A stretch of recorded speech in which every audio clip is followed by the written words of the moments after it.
तो finally guys एक नया अपडेट मैं आपको देने जा रहा हूं डेली वेजर्स के रिगार्डिंग। तो रिक्वेस्ट यही है कि चैनल को सब्सक्राइब कर देना और साथ ही साथ इस वीडियो को ज़्यादा से ज़्यादा शेयर कीजिएगा और मेरी टेलीग्राम चैनल को भी ज्वाइन कीजिएगा। यहां पर मैं आपको डेली वेजर्स के रिगार्डिंग डेली वेजर्स से आखिरी सवाल पूछूंगा। उम्मीद उन्हें है, अभी वो सरकार की कमेटी का इंतजार कर रहे हैं, रिपोर्ट का इंतजार कर रहे हैं। आपने कितने प्रोटेस्ट किए, कितना कुछ किया, तो लगता है कि देश के प्रधानमंत्री जब आपकी मुलाकात होगी, डेलीगेशन तो मुलाकात होगी तो ये मुद्दे जो है उनके समक्ष रखे जाएंगे कि सरकार कुछ कहिए, डायरेक्शन दीजिए कि जल्दी इनका निवारण करें।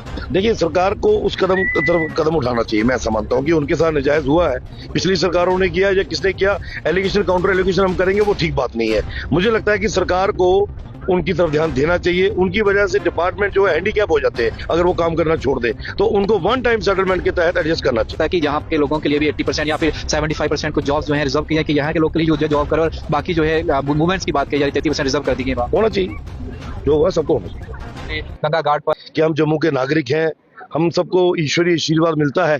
तभी पुत्री सदैव हमारे लिए प्रेरणा स्रोत रही है। और जिस तरीके से जगह जगह तभी के विभिन्न घाटों पे आरतियों का प्रचलन शुरू हुआ है, ये मुझे लगता है कि अमृत काल की तरफ एक नया दर्शन है, जो शायद जम्मू वालों को पहले कभी उम्मीद नहीं होती थी। क्योंकि जो पहले सत्ताधारी लोग रहे, उन लोगों ने सिर्फ सत्ता का सुख भोगा, जम्मू की भलाई के लिए कभी नहीं सोचा। आज बेहतरीन प्रयास हो रहे हैं और मुझे लगता है कि इन प्रयासों के माध्यम से ये आने वाले दिनों में प्रचलन बढ़ेगा और ये बढ़ना भी चाहिए। प्रधानमंत्री मोदी भी कल आ रहे हैं, क्या कुछ कहना चाहेंगे जिससे कि इससे ऑपरेशन सिंदूर के बाद उनका पहला दौरा है जम्मू कश्मीर का, और वो पुंछ में जो शहादत है उनके परिवारों से भेंट करेंगे, तो क्या कुछ कहना चाहेंगे? देखिए जी, प्रधानमंत्री जम्मू का कश्मीर का कल जो दौरा कर रहे हैं, ये आप समझ लीजिए कि जम्मू कश्मीर के लिए एक और उपहार जो मिलने जा रहा है। 100 वर्ष के बाद 1892 में महाराणा प्रताप सिंह जी ने पहली बार जम्मू से कश्मीर रेल ले जाने के लिए एक ब्रिटिश कंपनी को कॉन्ट्रैक्ट दिया था कि वो सर्वे करे। 3 बार उसका सर्वे भी हुआ, फिर बातें चली रुकी, लेकिन अल्टीमेटली आदरणीय प्रधानमंत्री जी के कर कमलों से ये संभव होने जा रहा है कि कल रेल जो है वो कटरा से बारामूला के लिए निकलेगी। और ये यकीनन है कि आप देख सकते हैं कि लोगों के अंदर भी एक उत्साह है।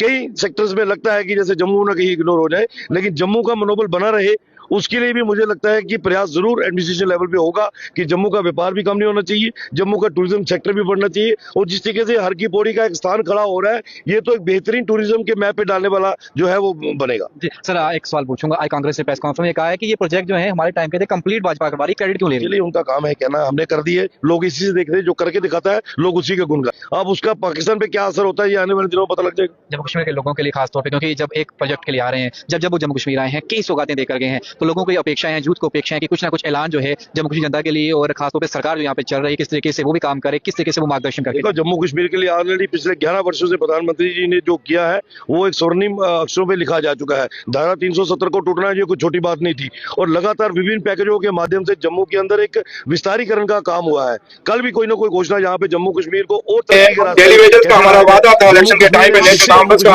और जब भी हमारी सरकार बनी, आपने देखा होगा इसी असेंबली के अंदर हमने डेलीवेजरों के लिए उमर साहब ने खुद अनाउंस किया कि चीफ सेक्रेटरी साहब की क़यादत में एक कमेटी कांस्टिट्यूट की गई है। और ये नहीं कि उस कमेटी को खुला छोड़ दिया, बल्कि उसको टाइम बाउंड किया है हमने कि 6 महीने के अंदर वो कमेटी अपनी डिमांड, अपनी जो हमारे डेलीवेजर हैं, सारे डिपार्टमेंट के जहां भी डेलीवेजर है, जो भी डिपार्टमेंट खाली है, पीएचई एंड पीडीडी नहीं है, बल्कि जितने भी डिपार्टमेंट डेलीवेजर है उनसे बात करके वो अपनी रिकमेंडेशन देगी। और उसके बाद सरकार जो है इन डेलीवेजरों के लिए हमने वादा किया हुआ है उनको रेगुलाइज करेंगे, उसके ऊपर भी फैसला करेंगे। तो लिहाजा हमने, क्योंकि जो हमने वादे आपने देखा होगा, बिजली के लिए जो वादा किया वो भी बजट में हमने रखा, हमने दूसरा सिलेंडरों का वादा किया उसको भी बजट में रखा, हमने आज जब ये दूसरा जो हमारे वादे स्टेट का वादा था उसका रेजोल्यूशन हमने अपना जो है टेबल में पास। पर यही एक अपडेट था डेली वेजर्स के रिगार्डिंग। तो यहाँ पर मैं रिक्वेस्ट करता हूँ अपनी सरकार से, अपने सीएम साहब से, अपनी जम्मू एंड कश्मीर के सरकार से कि ये जो डेली वेजर्स बाई है डिफरेंट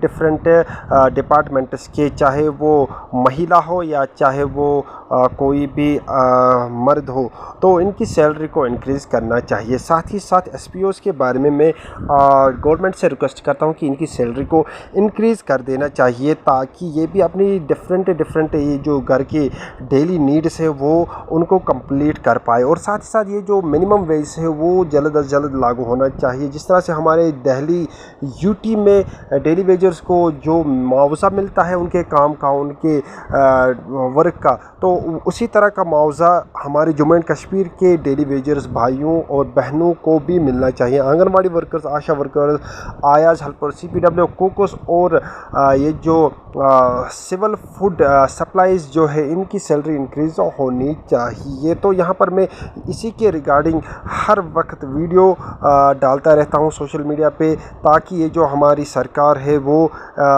इनके लिए एक अच्छे इकदाम उठाए। और साथ ही साथ जो बेरोज़गारी दिन ब दिन बढ़ रही है, उसके हवाले से भी मैं गवर्नमेंट से रिक्वेस्ट करता हूँ कि नई पॉलिसीज़ को लेके इख्तियारात, मतलब नई पॉलिसीज़ बनाए, ताकि ये जो डिफरेंट टास्क है वो कंप्लीट कर पाएगी। बाकी मिलते हैं नेक्स्ट वीडियो में, तब तक के लिए अस्सलाम वालेकुम वरहमतुल्लाहि वबरकातुहू।